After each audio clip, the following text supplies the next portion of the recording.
प्रकार से आप अंदाजा लगा सकते हैं कि ये आर्थिक स्थिति के लिए सही चीज काउंट नहीं की जाती है। ठीक है, अब सवाल बनता है कि सर इसके पीछे के कारण क्या हो सकते हैं। आप द हिंदू से भी इसको पढ़ेंगे जरूर, एक बार कोशिश करिएगा। फिर भी यहां पर देखिए, पहला कारण है high inflation in developed regions. India सबसे ज्यादा एक्सपोर्ट करता कहां है? आंसर है सबसे बड़ा हम जिसके साथ व्यापार में मुनाफा कमाते हैं दैट इज अमेरिका। तो अमेरिका को हम बेच करके पैसे कमाते हैं और उसी जगह पर इन्फ्लेशन जो है वो इस समय डेवलप्ड कंट्रीज की एक बड़ी परेशानी बनी हुई है, नंबर एक। नंबर दूसरा, डिमांड इन चाइना डिक्रीज हुई है। आपको मैं बता दूं कि चाइना के अंदर लगभग 30% जीडीपी इस समय पर कोरोना के कारण लगभग बंद और खुल चल रही है, ओपन एंड शट चल रही है। ऐसी स्थिति में यहां पर डिमांड इन चाइना भी डिक्रीज हुआ है। ठीक है ना। तीसरा, slow down in European union. देखिए इंडिया का जो प्रोडक्ट है ना वो जिनके पास बिकने जाता है उनकी आर्थिक स्थिति गड़बड़ा रही है। यूरोपियन यूनियन में जिस प्रकार का संकट चल रहा है, चाहे फिर आप ब्रिटेन को देख लीजिए, फ्रांस को देख लीजिए, जर्मनी को देख लीजिए, ये लोग अपने यहां पर बढ़ी हुई महंगाई, अपने यहां पर तेल की बढ़ी हुई कीमतें, गैस की लेस सप्लाई, इनसे परेशान चल रहे हैं। अब जब आप सोचें कि जिसके पास में गैस खरीदने के लिए जो पैसे पहले चाहिए होते थे उससे कई गुना अधिक पैसे इन्वेस्ट करके गैस खरीदनी पड़ रही हो, तो वो निश्चित ही स्लो डाउन का बड़ा कारण बनेगी। Fear of slow down in the US, America के अंदर एक मंदी का डर भी पनप रहा है, और रशिया यूक्रेन वॉर तो है ही।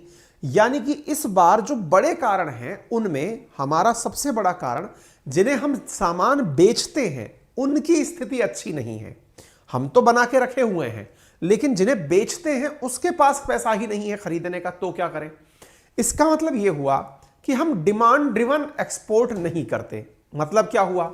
जब हमारे साथ में चीन के रिश्ते खराब हुए, हमने उसके दौरान भी इतना इंपोर्ट किया सामान, इतना इंपोर्ट किया कि हमने सारे रिकॉर्ड तोड़ दिए। अर्थात हमने चीन से जो इंपोर्ट किया वो हमारी भावनाओं के विपरीत होते हुए भी रुक नहीं पाया। इसका अर्थ समझते हैं आप?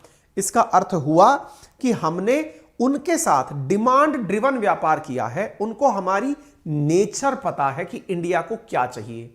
लेकिन जिन देशों को हम सामान भेज रहे हैं, इसका मतलब यह हुआ कि अगर वो सामान नहीं भी मंगवाते तो हो सकता है या तो आप कोई लग्जरी गुड भेजते हो, यानी ऐसी वस्तु जिसका कोई और अल्टरनेट हो, क्योंकि सामान्यतः जब मंदी आती है तो लोग लग्जरी गुड्स को ही बाईपास कर जाते हैं कि यार चल महंगी शर्ट नहीं खरीदेंगे, सस्ती खरीद लेंगे। यानी कि हम किसी की जरूरत नहीं बन पा रहे हैं। तो आवश्यकता इंडिया को असल में मैन्युफैक्चरिंग हब बनने की है, जिससे स्वाभाविक दूसरों की जरूरत की चीजें हम बना सकें। ठीक है, यह अपने आप में एक बिग लेसन टू लर्न है। हालांकि इसके अलावा चाहे ग्लोबल डिमांड में कमी हो, इन्फ्लेशन हो, इस पर हमने डिटेल में आपके सामने चीजें लिखी हैं। आप इन्हें एक बार के लिए कंटेंट के साथ, जो कि मैं अंकित अवस्थी सर नाम से जो हमारा टेलीग्राम चैनल है उस पर साझा कर दूंगा। ठीक है, लेकिन इसके बावजूद भी इंडिया पॉजिटिव है इस बात को सोचकर। क्यों? क्योंकि इंडिया की जो अपनी डिमांड है, यानी हमारे जो लोगों की कंजप्शन है, वो कम नहीं हुई है। अर्थात मार्केट में भले ही मंदी आई हो, लेकिन हमारे यहां पर लोग अभी भी कंजप्शन कर रहे हैं। यह हमारे यहां की फैक्ट्रीज या इंडस्ट्रीज को चलने के लिए सकारात्मक संकेत है। नकारात्मक और भी ज्यादा तब हो जाता जब आर्थिक रूप से और सारे देश तो परेशान होते, साथ साथ इंडिया में भी कंजप्शन डाउन हो जाती।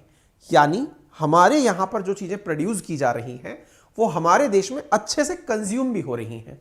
इसे लेते हुए थोड़ी पॉजिटिविटी दर्शाई गई है।